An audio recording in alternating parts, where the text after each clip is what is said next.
2003-2004 was the first cohort. The second cohort, 2004-2005, we included more schools, Ford and Kaiser and Kettering came into play with this model. And then finally, 2005-2006, Thurston Elementary School, which is no longer, like Kettering, open. Even 2006-2007, although the slide does not show it, this model was still in existence in the school district. And again, it's a model to help increase the achievement for all kids, all students. From 2007, 2008, then the model went away for our school district. Teachers were, when I came into the school district, the year after that, were at a loss as to what really to do. And so oftentimes, instead of teachers working, special education teachers or facilitators here, working with the general ed teachers, referrals were then made for special education evaluation.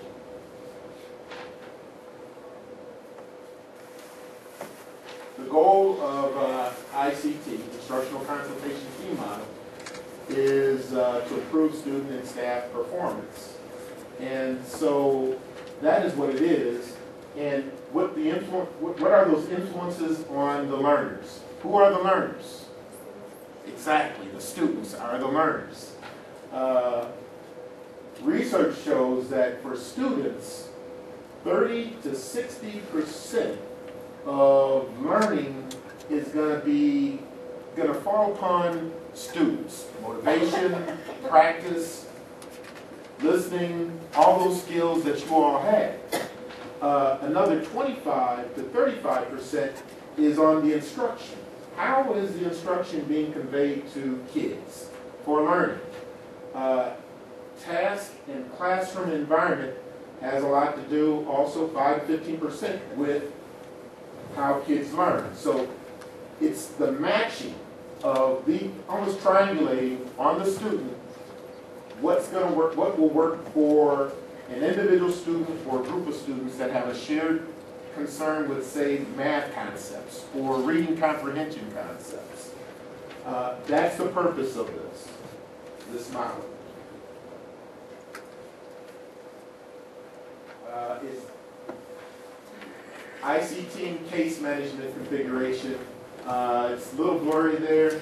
Let's see, can I do this? Yeah. All right. Yes. The team members can be pretty much everyone within the school, as well as teachers, or I'm sorry, parents. Because you all play a big part in your children's first teachers, parents are. And so how this model works is, say we're at Cheney Academy and a teacher has a concern about a student. The case manager is one of those team members, And so they will act as a bridge to that classroom teacher in order to assess what the problem is, what the concerns are. In this process, it starts out with teachers completing a brief request for assistance, and that's a form that they'll fill out. Team member is assigned as a case manager to a teacher who has a group of kids or a child who's having some difficulty in some academic area. A contract for that collaboration is made between the classroom teacher and the case manager, part of the team. An assessment of the students' entry-level skills are conducted. That assessment can be from a standardized test measure, such as the Woodcock-Johnson, it's an academic test, to classroom assessment that the teacher creates. Yes, ma'am? The assessment is always on curriculum materials. It's never standardized. Okay. It's always on grade level curriculum material. Okay. What the child is already next, maybe with the baseline and goals and established documentation, can you elaborate a little bit on the remaining? The case manager and the teacher work together to establish a baseline of where that child is, and then they establish some goals and go on from there. Come up, number 6, they come up with strategies and how you're going to implement, and then 7, data is collected.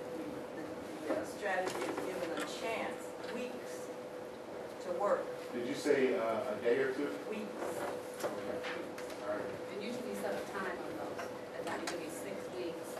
Normally that's what we done in advance. So we look at it and evaluate. And so it takes weeks sometimes to see an impact. Yes. Okay, thank you, Mrs. Moody and Mrs. Jenkins.